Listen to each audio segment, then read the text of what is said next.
Halo Fitness Mania, selamat datang di Dunia Derai. Kali ini saya akan membahas satu topik tentang yang namanya versus atau komparasi. Ini satu keunikan teman-teman sekalian. Kita selalu kadang-kadang setiap mendapatkan satu informasi, kita pasti selalu ada kecenderungan bagi kita untuk selalu mengcompare atau membandingkan dengan teori yang lain. Pada dasarnya sebenarnya kalau kita mau bijaksana membuat satu investigasi perilaku kita akan bisa tahu bahwa sesungguhnya tidak ada satu hal yang lebih baik daripada yang lainnya ketika kita gabungkan atau kita collab atau kita kolaborasi, ternyata hasilnya lebih optimal. Tapi saya izin sama teman-teman, yuk kita bahas sama-sama berbagai versus tersebut ya. Kita mulai ada 10 versus, kita jawab dulu soal yang pertama.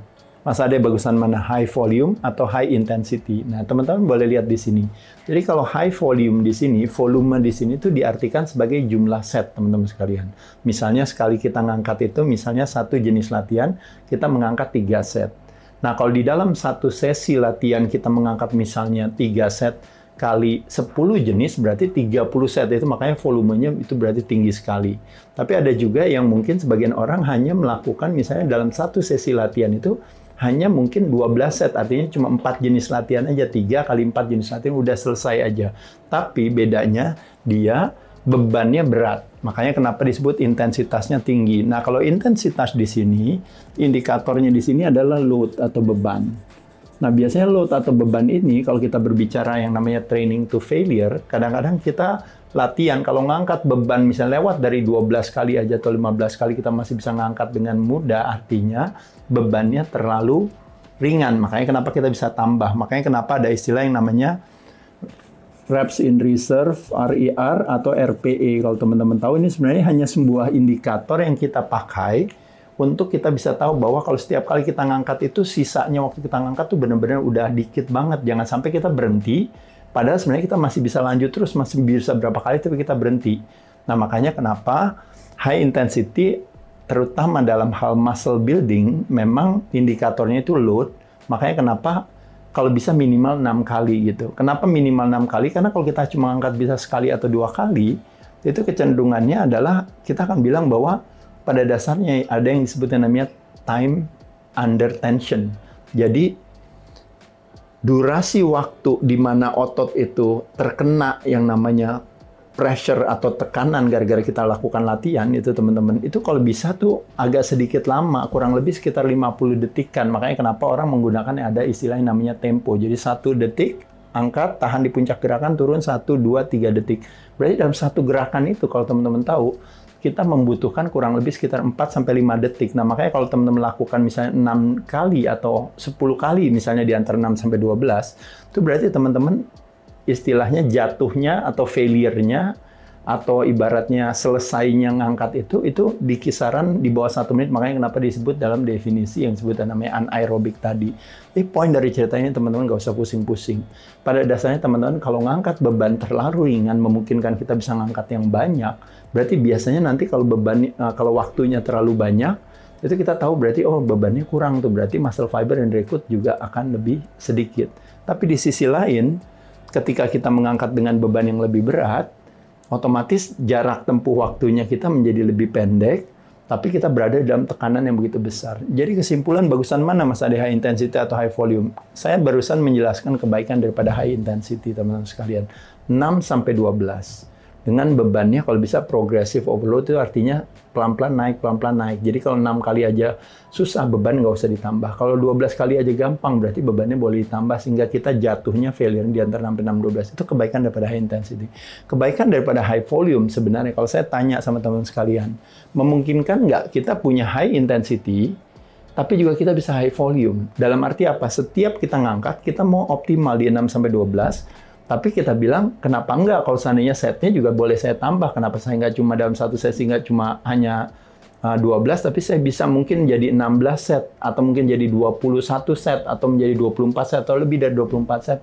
Kenapa tidak? Nggak ada masalah. Bisa juga kan lebih bagus gitu. Jadi kebaikannya dari high volume juga sebenarnya lebih kepada, terutama khususnya kalau bodybuilding, kadang-kadang memang menyenangkan kalau kita juga bisa punya banyak varian gerakan dan memungkinkan kita bisa melakukan berbagai banyak set gitu. Kenapa tidak? Ya beda mungkin kalau teman-teman misalnya powerlifter gitu ya, atau powerlifting mungkin itu beda lain lagi ya. Jadi sekali lagi kalau menurut saya kebaikannya high volume itu artinya kita bisa terpapar dengan banyak varian, dengan banyak angle, dengan banyak sudut, memungkinkan kita kenapa tidak. Tapi high volume sendiri juga tidak bodoh-bodoh amat ya. Teman-teman tahu bahwa sesungguhnya secara teoretis sebenarnya badan kita bisa mendapatkan namanya muscle growth itu katanya mulai dari minimum hanya cuma 3, kadang-kadang ya minimum 3 gitu, sampai maksimal sampai 30 repetisinya itu masih terjadi yang namanya, kalau boleh dibilang terjadi yang namanya muscle growth tadi itu teman-teman sekalian. Contoh misalnya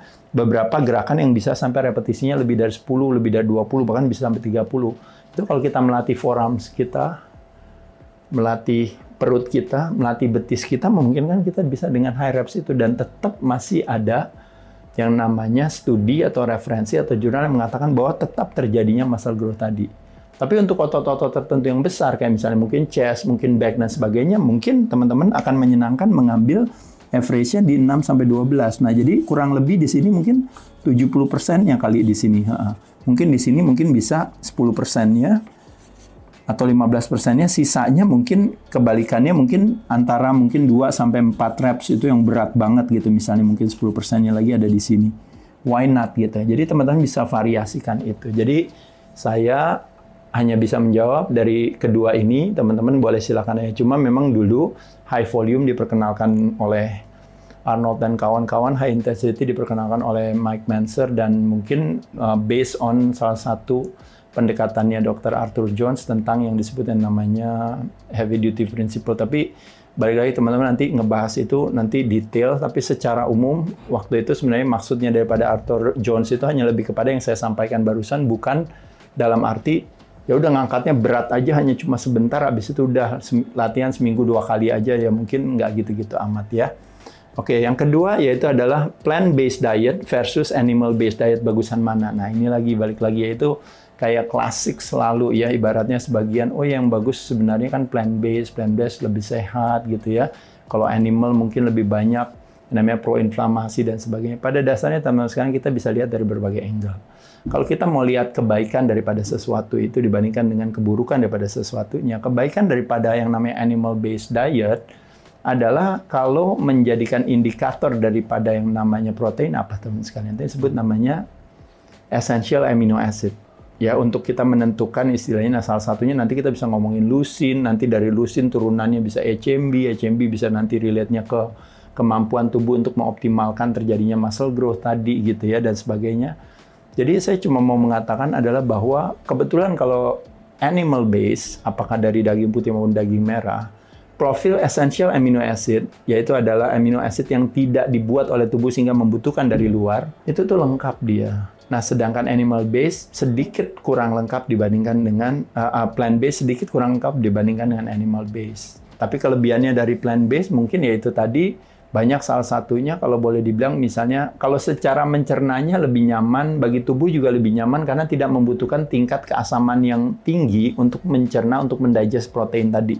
Kalau dalam hal digestion ya, karena teman-teman tahu bahwa hydrochloric acid atau jus lambung kita itu dibutuhkan optimal untuk ada sebagai aktivasi pankreas kita merilis enzim gitu pada saat kita mengkonsumsikan animal based teman-teman. Tapi ketika kita mengkonsumsikan plant based, ludah kita itu yang namanya salivary amylase itu sudah bisa acting sebagai enzim untuk mencerna makanan gitu. Nah, jadi kurang lebih itu sih kalau boleh dibilang. Cuma memang tantangannya rasio daripada plant-based dalam hal karbo itu tinggi.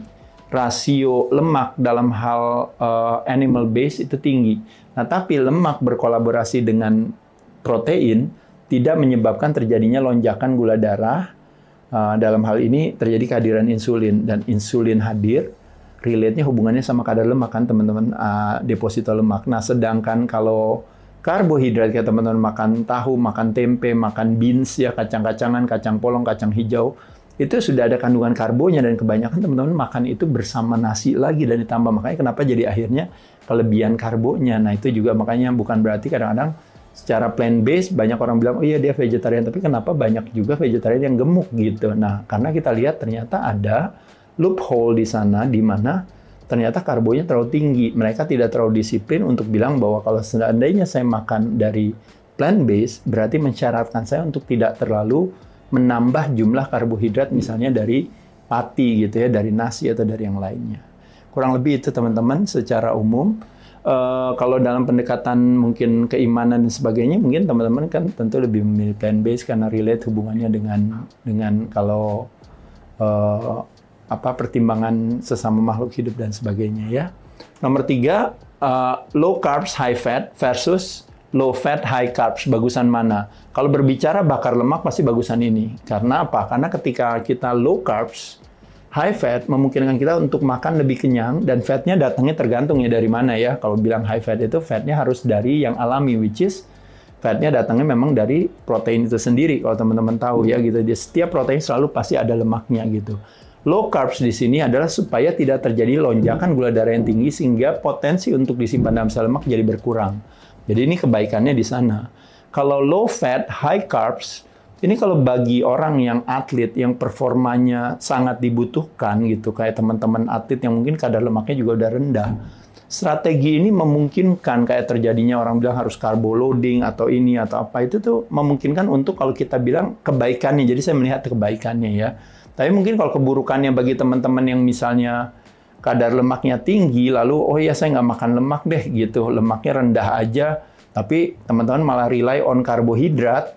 Nah, teman-teman akan tahu bahwa akan terjadi namanya fluktuasi gula darah yang begitu dia naik insulin hadir, maka akan diikuti dengan sugar crash. Nah, sugar crash itu membuat instruksi kepada badan untuk mau minta makan lagi, lemes, lalu lapar, lalu juga ngantuk, dan akhirnya kepengen makan lagi. Nah, itu makanya kenapa bukan ide baik, teman-teman sekalian, gitu ya. Jadi, makanya kenapa syarat terjadinya bakar lemak kalau tidak terjadi kehadiran insulin. Nah, ketika kita karbonya naik tinggi, mau sebaik apapun karbonya, tetap aja yang terjadi akan terjadi yang namanya lonjakan gula darah. Dan lonjakan gula darah akan mengundang insulin untuk terjadinya deposito lemak. Kurang lebih itu aja ya. Lalu yang nomor 4, bagusan mana, kardio atau resistance training, apa latihan beban? Nah, teman-teman balik lagi ya. Ini kayak klasik perdebatan. Sekali lagi kan teman-teman harus tahu otot di dalam tubuh kita tuh ada 2 yang penting, yaitu adalah jantung kita. Cardio exercise bisa di outdoor, bisa indoor, bisa menggunakan alat bantu ya, kayak treadmill, cross trainer, sepeda statis. Bisa dilakukan terorganisir, misalnya grup-grup exercise. Kenapa enggak teman-teman lakukan, bagus. Atau melakukan kardio bukan olahraga, non-exercise activity jenis, misalnya teman-teman melangkah berapa ribu gitu ya. Atau aktif tidak sebagai sedentary person yang diem aja, mager gitu ya. Ya teman-teman juga aktif bergerak, bahkan sebagian dari teman-teman kadang-kadang sama seperti saya. Mau tidak mau, waktu seminar aja kadang-kadang berdiri lama, kadang-kadang pas traveling kan mesti bolak-balik pindah satu terminal ke terminal lain. Itu jadi udah kardio dengan sendirinya. Itu bagus buat melatih kekuatan otot jantung. Latihan beban, nah kebermanfaatannya apa? Ya banyak sekali yang udah saya sering katakan ya, yaitu adalah otot dikencangkan yang terasa kekuatannya tulang. Tulang kuat, geraknya normal, lemaknya tidak terlalu tinggi, berarti kita tidak memberikan putting too much extra effort kepada jantung dan pembuluh darah. Selain itu juga otot kita is the largest site of glucose disposal. Toleransi kita terhadap glukos jadi lebih tinggi juga. Selain juga aktivitas tersebut juga membakar gula paling efektif dalam waktu yang paling singkat, menjadi glucose sponge, busa gula gitu. Ketika gula darah yang beredar itu tinggi, justru dia meningkatkan sensitivitas insulin dengan membuka reseptor insulin di badan kita untuk akhirnya gula yang tadinya harus disimpan dalam sel lemak, akhirnya malah ditarik sama otot hampir 80%. Nah, jadi 2 ini kebermanfaatan, lakukan dua-duanya. Lakukan resistance training, tutup sama kardio. Kalau mau kardio perut kosong juga bagus juga. Jadi teman-teman sekalian itu jangan dijadikan sebagai versus ya. Nomor 5, high intensity interval training atau konvensional latihan beban yang biasa, bagusan mana? Nah, kalau high intensity interval training, kalau teman-teman tahu, satu kebaikannya itu kan lebih kepada kayak variannya. Kayak fun gitu. Kalau secara pendekatan latihan tuh fun banget. Ya, makanya kenapa ada orang melakukan misalnya Tabata, F45, lalu belakangan ada CrossFit, lalu bahkan ada pertandingannya sekarang, ada High Rocks dan sebagainya. Itu satu hal yang baik sebenarnya ya. Tapi kembali lagi teman-teman sekalian, bicara yang namanya mixed martial arts itu basicnya, dasarnya adalah cabang bela diri teman-teman, misalnya dalam hal ini taekwondo-nya sudah dikuasai dulu baru masuk ke mixed martial art. Boxing-nya udah dikuasai dulu baru masuk ke mixed martial art. Wrestling-nya dikuasai dulu baru masuk ke mixed martial art. Brazilian Jiu-Jitsu-nya atau judonya baru masuk ke martial arts. Begitupun juga dengan konvensionalnya harus dilatih dulu, biasa rajin latihan beban, compound movement, isolation movement, tadi mungkin melakukan squat, leg press, bench press, dan sebagainya. Nah, ketika ini kuat, memungkinkan teman-teman untuk melakukan aktivitas dengan yang dalam hal ini ada yaitu kecepatan yang tinggi. Bahkan kadang-kadang kayak game kan ya, habis dari sini pindah ke sini, habis ini pindah ke situ. Belum lagi teman-teman kadang-kadang memaksakan ya. Makanya kenapa durasinya high intensity interval training nggak bisa terlalu lama gitu. Dan biasanya HIIT itu kadang-kadang dipakai sebagai strategi buat bakar lemak, sebagai penutup atau sebagai closing daripada aktivitas latihan beban sendiri. Oh, saya mau lakuin itu sebagai terakhirnya. Itu jadi kardio yang dilakukan. Pada saat dimana gula darah udah turun, kita lakukan ini, dia akan bakar lemak sebagai sumber tenaga. Nah, jadi teman-teman bisa paham kebaikan-kebaikan dari keduanya. Nomor 6, kalori defisit versus interval intermittent fasting atau time restricted feeding ya, atau jam disiplin makan. Biasanya kurang lebih dalam satu hari saya hanya mengatur jendela makan saya cuma 6-8 jam. Kalau intermittent fasting kadang-kadang kan saya puasa kurang lebih 14 jam saya nggak makan misalnya. Berarti saya makannya berarti kurang lebih 10 jam aja ya misalnya. Nah, kalau kalori defisit, teman-teman di sini kadang-kadang teman-teman pernah dengar juga namanya kalori restriction gitu ya.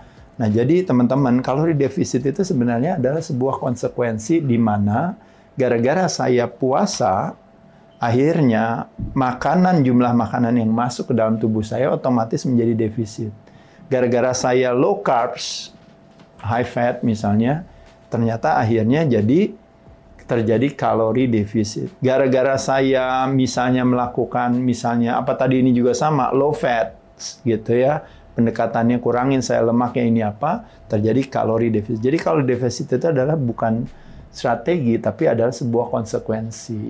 Nah, tapi balik lagi orang bilang, tapi kan bukankah itu di mana-mana Mas Ade, kalau kita ngatur makanan itu kan harus, yang masuk harus lebih sedikit daripada yang keluar, baru terjadinya penurunan berat badan. Jawabannya iya, di atas kertas memang seperti itu. Jadi kayak saya bilang, gimana sih caranya kaya, Chandra? Jawabannya adalah gampang.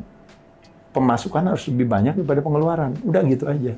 Cuma pertanyaannya Chandra pada saya kan adalah, iya tapi Pak Ade gimana caranya gitu kan. Saya udah tahu kalau kaya itu adalah bahwa uang yang masuk harus lebih banyak daripada uang yang keluar gitu. Tapi pertanyaannya gimana caranya kan?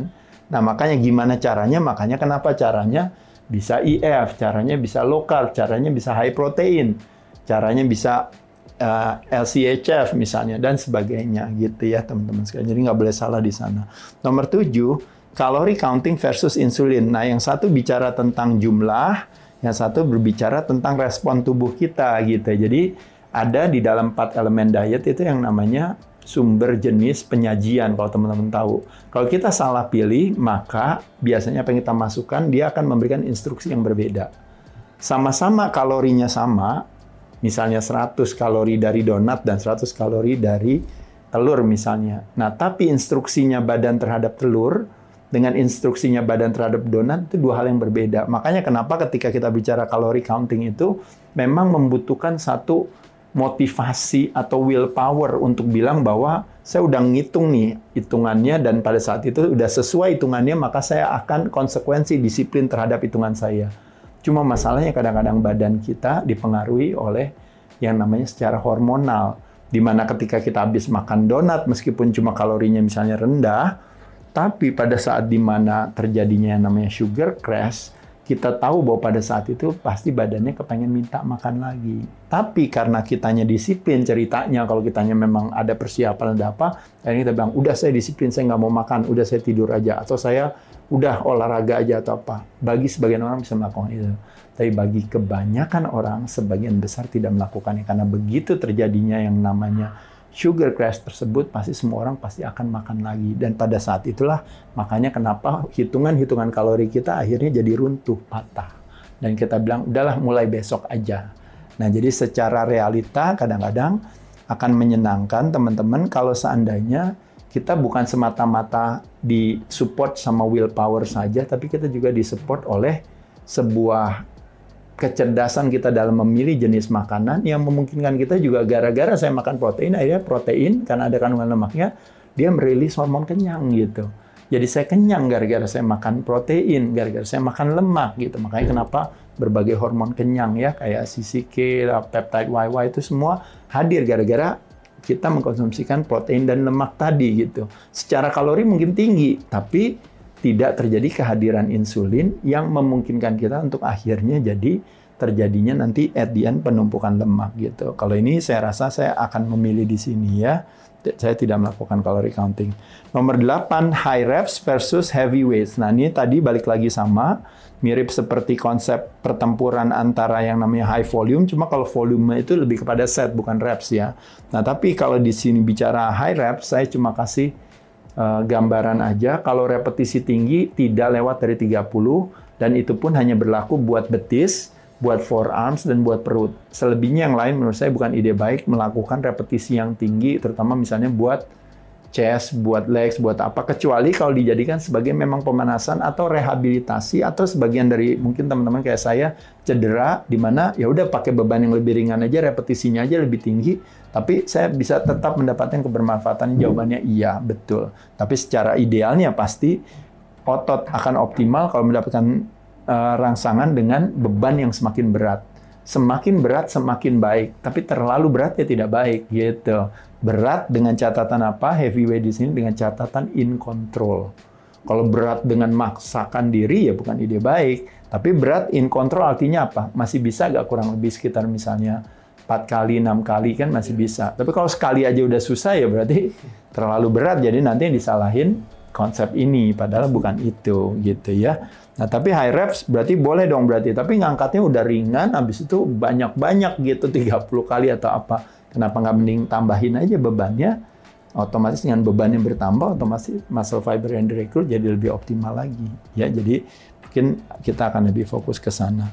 Nomor 9, extended prolonged fasting atau TRF. Nah, kalau TRF ini kan kita makan cuma 6-8 jam. Nah, sedangkan kalau prolonged fasting, nah teman-teman lihat di sini kalau udah disebut prolonged fasting itu udah mulai di atas 18 jam ya, karena itu dari lihat sama autophagy. Berarti ada 24, ada 36, ada 48, ada 72. Nah, teman-teman bisa lihat di sini, ini sebenarnya ada kebermanfaatannya, terutama kalau relate sama autophagy di atas 18, 24 jam itu, kalau salah satu buku mengatakan itu yang disebut dengan namanya dopamine reset fasting, di mana, yang 24 jam itu yang disebut namanya gut bacteria reset fasting, di mana profil yang namanya microbiome kita jadi lebih seimbang ketika kita tidak makan. Nah, jadi cuma dinner to dinner, lunch to lunch itu bagus sekali. 36 jam itu dipakai buat fat burning at its peak gitu. Jadi dengan kita tidak makan 1,5 hari itu memungkinkan untuk badan akhirnya secara optimal akan mencari alternatif sumber energi lain yang dia diambil dari lemak yang menjadi cadangan energi kita yang banyak memang datangnya dari si trigliserida tersebut gitu. Dan kalau berbicara 48 jam, ini yang disebut dengan namanya happiness fasting atau dopamine reset, teman-teman tahu. Jadi gara-gara kita tidak terpapar dengan makan selama 2 hari, tiba-tiba mendadak kita bilang kok pribadi saya atau sifat saya atau karakter saya kok jadi beda. Karena selama ini gara-gara kita makan sembarangan kan, karena kalau orang mabok jadi marah-marah atau jadi nangis atau jadi ketawa-ketawa itu kan karena adanya under influence alkohol. Nah, tapi ketika kita makan sembarangan selama berhari-hari, ketika kita mabok makanan sebenarnya kita under influence makanan yang kadang-kadang mungkin banyak zat pengawetnya, kadang-kadang GMO, kadang-kadang mungkin satu dan lain hal ya, kemasan atau terjadi yang proinflamasi. Itu kadang-kadang ketika kita jadi punya tendensi dalam sifat yang mungkin tidak sesuai dengan kita harapkan, kadang-kadang kita pikir itu sifat kita, padahal adalah apa yang kita konsumsikan. Nah, dengan 2 hari tidak memasukkan makanan, terjadi yang namanya declining atau terjadinya penurunan paparan terhadap racun di badan kita. Makanya kenapa mendadak kita jadi feeling better, kita jadi lebih senang gitu. Nah, itu alasan kebaikan-kebaikan daripada ini, termasuk 72 jam. Kalau berbicara yang namanya 3-day water fasting itu, salah satu kebaikannya itu adalah terjadi yang namanya reset immune system kita gitu, terutama bagi orang-orang yang punya permasalahan mulai dari imbalance secara hormonal, hyperthyroid, lalu permasalahan autoimmune disease, lalu permasalahan ereksi disfungsi atau mungkin PCOS, termasuk juga cancer, tumor dan sebagainya. Itu mungkin bisa ada kebermanfaatannya di sana. Tapi apa kebaikannya daripada TRF, time restricted feeding, adalah kita bisa menjadikan itu sebagai lifestyle kita sehari-hari. Kita bilang pokoknya jendela makan saya ya cuma 6-8 jam aja. Kalau seandainya saya makan jam 10 pagi mulainya, berarti kalau ditambahin 8, berarti sampai jam 6 sore saya makan, itu adalah jendela makan saya. Kalau seandainya saya makan baru jam 12 siang, berarti saya bisa makan sampai jam 7 sampai jam 8 malam atau jam 6 sampai jam 8 malam. Itu adalah jendela makan saya di sana. Selebihnya saya hanya cuma minum aja. Kalau seandainya saya mau makan pagi banget gitu, jam 8 udah makan, ya mungkin nanti jam 4-an gitu sore udah istirahat, kita nggak makan. Nah, jadi kebaikannya ini sesuatu yang memang simple, sederhana, karena kita bisa lakukan anytime, apakah late restricting feeding atau early restricted feeding gitu ya. Jadi bisa, kalau dari pagi berarti nggak makan malam, kalau dari mau makan malam berarti nggak makan paginya, makannya lebih siangan. Jadi ini sesuatu yang mudah bisa diterapkan. Tapi kalau prolong fasting, teman-teman harus sesuaikan dengan kemampuan masing-masing, gradually, bertahap, dan terutama bagi wanita menjelang datang bulan bukan ide baik untuk melakukan yang namanya apalagi prolong fasting. Fasting yang lewat dari 14 jam atau 12 jam aja, itu juga tidak direkomendasikan ya, karena it's a no zona fasting untuk wanita ketika dijajah oleh si progesteron pada saat lagi badannya membutuhkan fats untuk, kalau badannya sedang berantisipasi, kalau teman-teman ternyata nanti terjadi kehamilan, maraton kehamilan selama 9 bulan ke depan, makanya kenapa proses menjelang datang bulan itu, makanya kenapa badan memang membutuhkan untuk meng-create yang namanya lemak di badannya gitu ya. Makanya kenapa bukan ide baik melakukan yang namanya prolong fasting gitu. Nomor 10, nah ini yang paling sering teman-teman ya, breakfast versus no breakfast, bagusan mana gitu kan. Semua orang selalu bilang, apalagi ingat omongan saya katanya, Mas Ade, the best breakfast katanya no breakfast ya. Jawabannya iya kalau kita overweight. Jadi kalau kita gemuk, kita menurun berat badan, jawabannya ya otomatis pasti no breakfast. Kenapa? Karena ketika kita pagi bangun, kita dipersembahkan dengan yang namanya zona bakar lemak tadi kan. Ketika kita tidur selama 6-8 jam kan nggak dikasih makan. Jadi begitu kita bangun, kita berada di dalam situasi di mana badan sedang berada di dalam situasi yang stres, which is by design, yang kita ciptakan sendiri. Jadi semua hormon stres itu berkumpul di sana semua. Termasuk juga human growth hormone, termasuk juga glukagon untuk menaikkan gula darah supaya tidak terjadi hipoglikemia, termasuk human growth hormone hadir karena buat sparing muscle-nya, kamu pakai lemak aja, jangan pakai otot. Lalu juga terjadi yang namanya adrenalin, epinefrin gitu. Dia kaget karena kok bukannya dikasih makan malah disuruh aktivitas terus bergerak. Tapi yang terjadi pada saat itu kita mengaktifasi yang namanya hormon sensitif lipase, di mana kalau teman-teman tahu si trigliserida itu akhirnya dipecah. Jadi badan menciptakan karbo sendiri dari dalam. Makanya kenapa tidak makan pagi itu menjadi sesuatu yang menyenangkan bagi kita, terutama bagi kita yang gemuk, yang punya tabungan energi yang banyak. Average manusia, teman-teman, termasuk manusia di Indonesia, kita punya tuh 150.000 sampai 200.000-an itu energi yang siap saji, siap pakai di badan kita. Itu sampai 200.000-an, sedangkan kebutuhan kita sehari untuk hidup aja, apalagi sekedar cuma makan pagi aja, itu nggak sampai 2.000 kilokalori. Bahkan cuma buat makan pagi nggak sampai 1.000 kalori. Tapi kita punya cadangan energi yang puluhan ribu, bahkan ratusan ribu. Nah, jadi makanya teman-teman nggak breakfast itu sebenarnya nggak kenapa-napa sama sekali. Kalau seandainya teman-teman merasa, oh asam lambung saya naik, itu bukan karena tidak breakfastnya, atau bukan karena puasanya, atau bukan karena telat makannya, tapi karena kita mengasosiasikan situasi tersebut sebagai ancaman. Makanya badan tidak menciptakan produksi asam lambungnya, sehingga makanya kenapa asam lambung nggak hadir, makanya otomatis katup daripada esofagus kita, LES itu kebuka, makanya kenapa terjadinya yang asam lambung naik, terjadinya lokasi naik ke atas itu. Jadi kalau ancaman itu bukan cuma karena tidak puasa, bukan karena hanya tidak makan atau puasa, atau mungkin lain hal. Kadang-kadang pasangan kita, suami kita juga bisa jadi ancaman asam lambung naik gitu. Pekerjaan jadi ancaman pasti asam lambung naik. Hari ini mungkin terjadi permasalahan, mungkin situasi yang belum kondusif ya, misalnya pasti asam lambung naik ya, betul ya.